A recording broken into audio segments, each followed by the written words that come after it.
जेव्हा आपल्याकडे सुधांसर असते आज तर त्याला खूप आनंद झाला असता की हे असल्या काही बाबी इथं चालू आहे.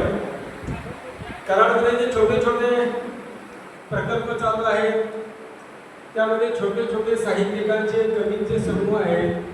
खेडीवर काय आहे, शब्दशिल्प नावाची संस्था आहे आणि छोटे छोटे प्रयत्न चालू असतात. पण काय झालं की गेल्या 4 महिने त्या साहित्यिकांच्या सहवासात जरा बिघडलो. म्हणजे जी जुनी कविता आहे की आम्ही मी घडलो तुम्ही मी घडाला, आणि मलाही वाटलं की आपण जे काहीतरी घेऊ प्रकाशन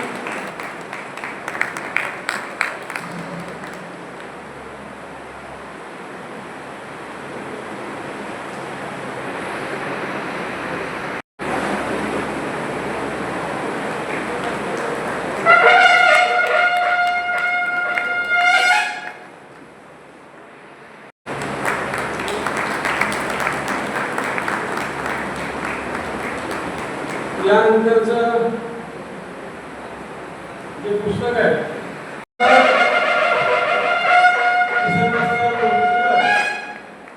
त्यांनी यशवंतराव चव्हाणांच्या बरोबरीनं त्यावेळेला स्वातंत्र्याला सहभाग घेतलेला होता.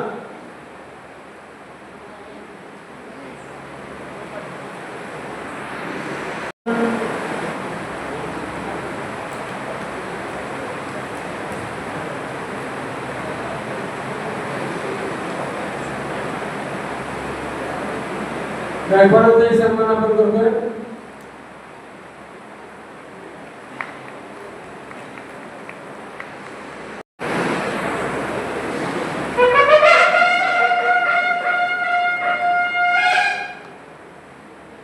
धन्यवाद सर. आपल्याला विनंती कृपया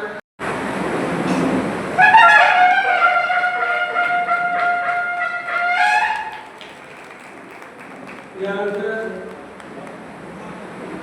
या संमेलनाची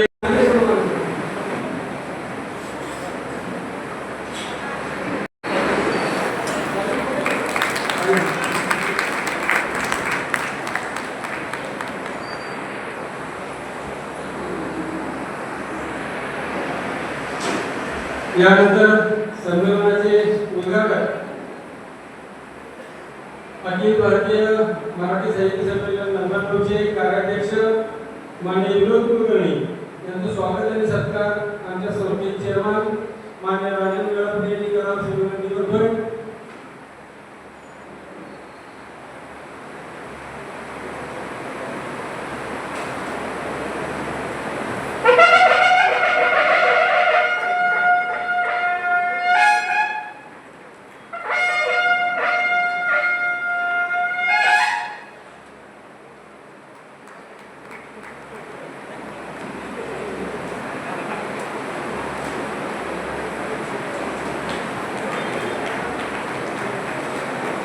धन्यवाद सर. यानंतर आजचे विशेष अतिथी कराड तालुका सहकारी संस्था फेडरेशनचे अध्यक्ष माननीय सुरज गांधाळे यांचं स्वागत आणि सत्कार आमचे संचालक माननीय शरदचंद्र देसाई यांनी करावा अशी विनंती करतो.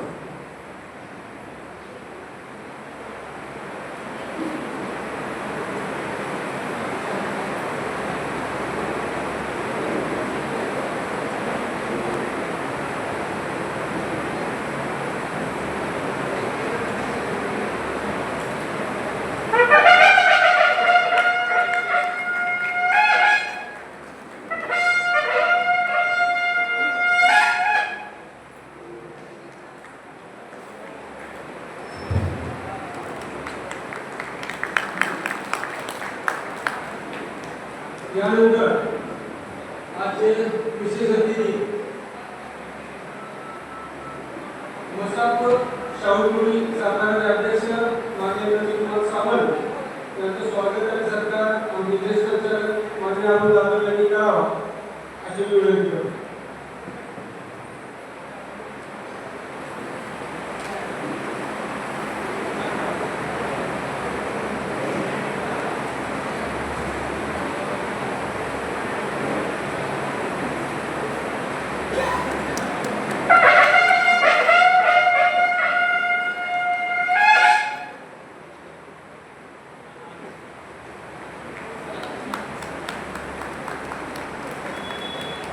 धन्यवाद सर. आपल्याकडे आपण सर्वांनी स्थानापन्न व्हावं. माझ्या सुदैवाला आणि माझ्या कुटुंबियांच्या सुदैवाने 35 वर्ष माझी सेवा त्या संस्थेमध्ये झालेली आहे आणि त्याच संस्थेचा मी विद्यार्थी. म्हणजे माझ्या आयुष्याचा मोठा भाग म्हणजे विद्यार्थी क्षेत्रात आणि नोकरीचा त्या मंगळवार पेठेतल्या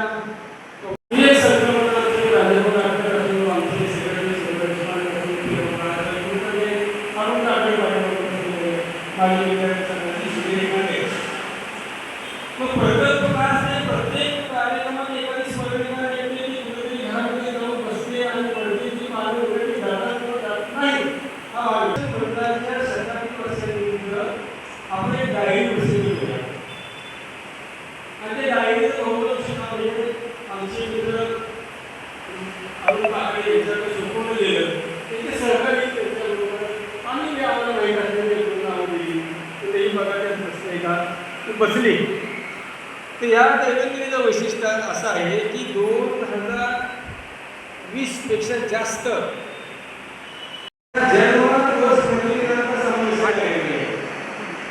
सुमारे 2020 पुस्तकातील नावे नोंद करण्यात आली.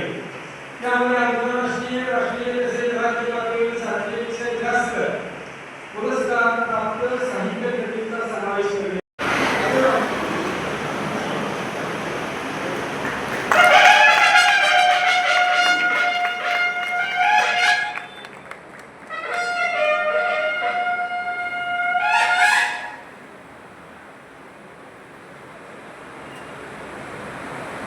पुन्हा एकदा आपल्याला सगळे जोरदार टाळ्या वाजवूया. माननीय शांतिलाल मुद्दा, माननीय इंद्रजित देशमुख काकाजी, खासदार खासदार श्रीनिवास पाटील साहेब, स्वर्गीय आमदार टी पाटील साहेब, मरणोत्तर सन्मानित पद्मभूषण स्वर्गीय कर्मवीर बाळा पाटील, मरणोत्तर सन्मानित स्वर्गीय देवदत्त भोसले, मरणोत्तर सन्मानित माननीय रवींद्र सौ भाग्यश्री कुलकर्णी प्रभुणे, माननीय विश्वास महिपती पाटील यांना पुरस्कार प्रदान करण्यात आला. स्वर्गीय विनुताई चव्हाणच्या स्मृती आपल्या जाहीर करून यावर्षी पासून आपण स्वर्गीय विनुताई चव्हाण महिला शक्ती गौरव पुरस्कार प्रदान करण्यास प्रारंभ केला आहे.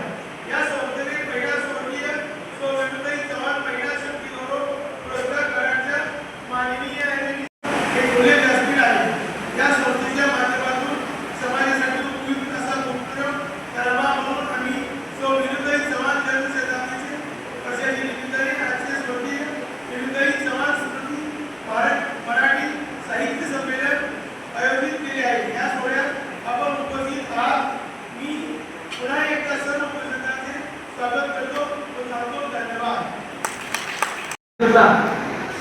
लहान मुलांची कविता तयार असते आणि आपण दिल्या तर अत्यंत चांगल्या पद्धतीनं त्याच्यावर ते संस्कारित करतात. धन्यवाद सर.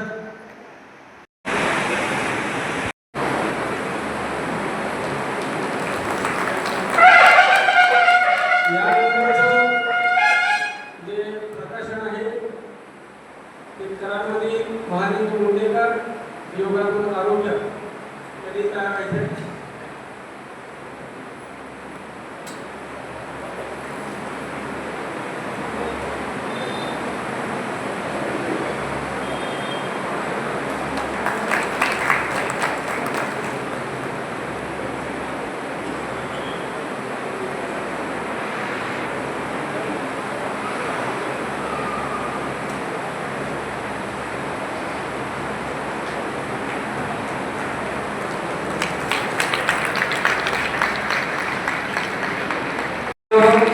उभारण्यासाठी संयोजन समिती सदस्य डॉक्टर माणिक बनकर बनफूल कराड त्यांचं पुष्पने हा कविता संग्रह परिस्पर्श प्रकाशन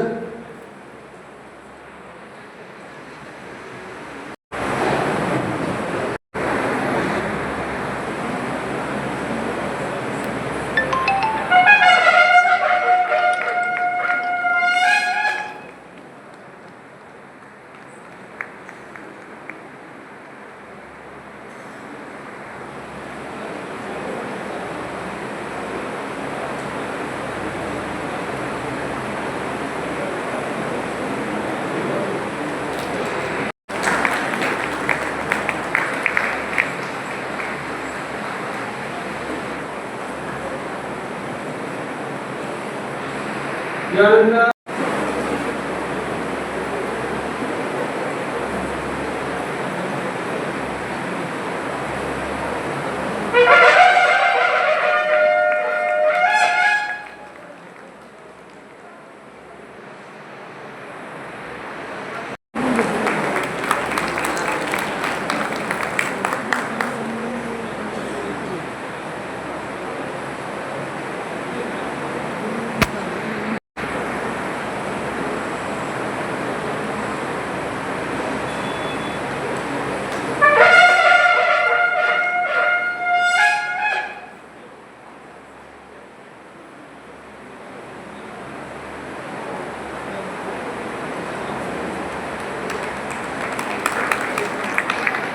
घ्यायला सुरुवात केली तर लक्षात येतं की हे आपला आवाका नाही, आपण 10 ओळीच्या पुढे जाऊ शकत नाही. त्यात आमचे मुनीर बागवान सावकार कुटुंब प्रमुख हे कल्पक आहेत. दरवर्षी पोतडीतून वेगळं काहीतरी बाहेर काढतात, हे असं करूया तसं करूया, पण त्यांचं काम संपत माझी दमछाक चालू होती. आमचे नेहमीचे संयोजन समिती सदस्य किर्लोस्कर साहेब आहेत, त्यांना म्हणजे आपण करूया का म्हणजे करूया. आणि मग साहित्य संमेलनावरची एक सांगलीची कविता केली. आणि आज आपण कसं आहे, एखाद्या लग्नाला गेल्यानंतर आपण दिवसभर थांबतो, आपण आज दिवसभर थांबणार आणि या संमेलनातून पुढच्या संमेलनाची वाटचाल निर्माण होणार. त्यामुळे थोडा वेळ आपण आलेलो आहोत. किर्लोस्कर साहेब आपल्याला विनंती.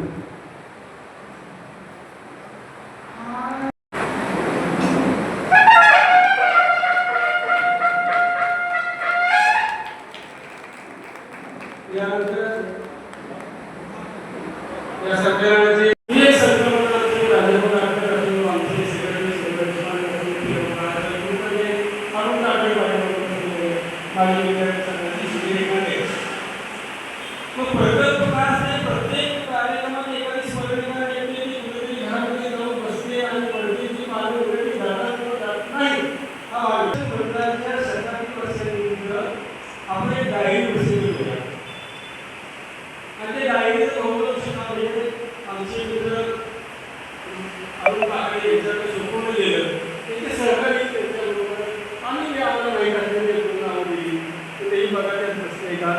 बसले. तर या दैनंदिनीचं वैशिष्ट्य असं आहे की 2020 पेक्षा जास्त गावाची साक्ष देती, गावठाणच्या पाऊलवाटा गावाची साक्ष देती. बदलत्या काळासोबत कशी बदलते ही माती, बदलत्या काळासोबत कशी बदलते ही माती. गावाकडच्या माणसांची सुखदुःखे त्यांचे प्रेषण.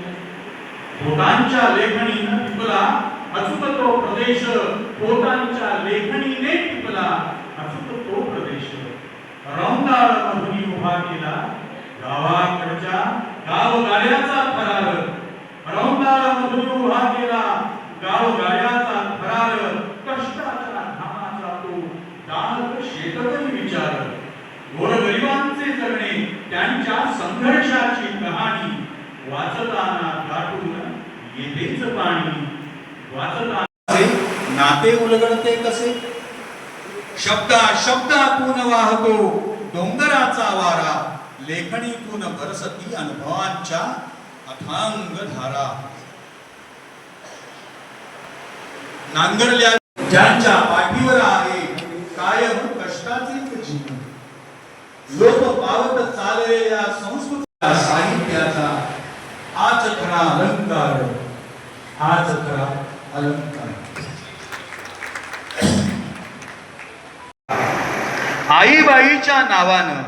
आईबाईच्या नावानं कथा संग्रहाचा तो थाट दाखवितो साहित्याला एक नवी समृद्ध वाट. संगम या संमेलनातून उदयास आलेला आहे. कालिका देवी संस्थेचे जे कुटुंब प्रमुख आहेत इंद्रिय भगवान सावकार यांचं मी ह्या उपक्रमाविषयी मनापासून अभिनंदन आणि कौतुक करतो की ह्या उपक्रमाच्या पाठीशी त्यांनी आपल्या कालिका देवी संस्थेची सर्व शक्ती उभी केलेली आहे. आणि पहिलं संमेलन असा उल्लेख केल्यामुळे हे संमेलन दरवर्षी होणार आहे याची मला आता खात्री पटलेली आहे. सातारा जिल्ह्याला साहित्य संमेलनाची सुद्धा मोठी परंपरा आहे. वेगवेगळ्या प्रकारचे संमेलन आपल्या जिल्ह्यामध्ये होतात आणि त्या संमेलनानंतर हे सर्वोत्कृष्ट असं संमेलन तयार ठरलेलं आहे. या संमेलनाच्या अध्यक्षपदी ज्यांना साहित्य अकादमीचा पुरस्कार मिळालेला असे प्रसिद्ध कादंबरीकार कृष्णा खोत यांची निवड केली. त्यामुळे भविष्यात सुद्धा आपल्याला कृष्णा खोत यांच्या दर्जाचे संमेलन अध्यक्ष निवडावे लागणार आहे. म्हणजे आता त्यांच्या मागे आपल्याला येता येणार नाही, कारण खोत हे नाव आता साहित्य क्षेत्रामध्ये सगळ्यात मोठं नाव आहे आणि ग्रामीण भागातल्या जीवनावर अतिशय वेगळ्या पद्धतीने त्यांनी एक प्रकार जोर टाकलेला आहे. साहित्य अकादमी पुरस्कारासाठी त्यांची निवड झालेली आहे आणि ज्ञानपीठ पुरस्काराच्या योग्यतेचं त्यांचं साहित्य आहे. त्यामुळे आपल्या सगळ्यांना अशा अपेक्षा ज्ञानपीठ सारखा पुरस्कार सुद्धा त्यांच्या साहित्याला मिळाला. व्यासपीठावर उपस्थित असलेले महाराष्ट्र साहित्य परिषदेच्या शौपुर शाखेचे अध्यक्ष नंदकुमार सावंत. मला वाटतं 3 महिन्यापूर्वी अरुण बापरेंनी मला फोन केला होता. मी म्हणालो अखिल भारतीय साहित्य संमेलनाच्या अध्यक्षपदाची देखील एवढा अगोदर निवड होत नाही असा का असताना या साहित्य संमेलनाच्या अध्यक्षाची निवड एवढ्या अगोदर का करत आहात आणि ती तारीख माझ्याकडून जर मिस झाली तर प्रॉब्लेम तुम्हाला येईल, मला नाही. ते म्हणजे तुम्हाला प्रॉब्लेम येऊ नये म्हणूनच मी अगोदर सांगतो. श्री कालिका देवी नागरिक सहकारी पतसंस्था मर्यादित मी करार म्हणणार नाही, कारण त्यांनी सांगितले महाराष्ट्र त्यांच्या वतीनं आयोजित केलेल्या स्वर्गीय विभूताई चव्हाण स्मृती पहिल्या मराठी साहित्य संमेलन प्रसंगी मला आपण निमंत्रित केलेलं आहात. श्री कालिका कुटुंब प्रमुख माननीय इंद्रिय भगवान साहेब, चेअरमन माननीय राजेश वेळापुरे, माननीय विवेक वेळापुरे, माननीय प्राध्यापक अशोक कुमार चव्हाण, सर्व संचालक मंडळ, ज्येष्ठ मित्र अरुण काकडे, कराड वाशियन. कालच रात्री अरुण काकडेंच्या बरोबर एक नवीन मित्र जोडले गेले, ते नाना वकील साहेब. सर्वांना मला नमस्कार करतो. मी गंभीर लिहिणार आहे, पण काय बोलतोय हे नंतर तुम्हाला कळणार. नेमकं चांगलं लिहिणाऱ्याला चांगलं बोलता येतं का याच्यावर मला विश्वास नाही. कराडला सामाजिक, सांस्कृतिक, शैक्षणिक आणि राजकीय वारसा आहे, मोठा इतिहास आहे. याची जाणीव तुम्हाला असल्यामुळे मी त्याबद्दल फारसं बोलणार नाही. अशा पुण्यनगरीमध्ये आज आपण साहित्य संमेलन घेतो आहोत.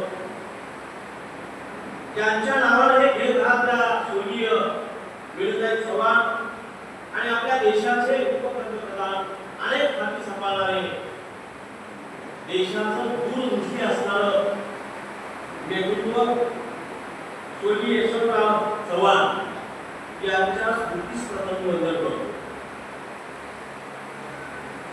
तुम्हा सर्वांना यासाठी धन्यवाद देतो की माझ्यासारख्या एका कादंबरीकाराला आपण श्री कालिका देवी नागरिक संस्थेच्या घेत असलेल्या साहित्य संमेलनासाठी, पहिल्या साहित्य संमेलनासाठी तुम्ही अध्यक्ष म्हणून मला निमंत्रित केलं. हा माझा गौरव होतो. अशा या भूमीत माझा गौरव होतोय. एका आर्थिक क्षेत्रातील नामांकित असणाऱ्या पतसंस्थेनं साहित्य संमेलनासारख्या बिगर उत्पन्न वाटणारा उपक्रम घ्यावा. कारण शिक्षण देखील उत्पन्न देणारा घटक आहे असं म्हणणारी सत्ता आणि अशा पद्धतीने एका पतसंस्थेनं असा उत्तम साहित्य सांस्कृतिक उपक्रम घ्यावा.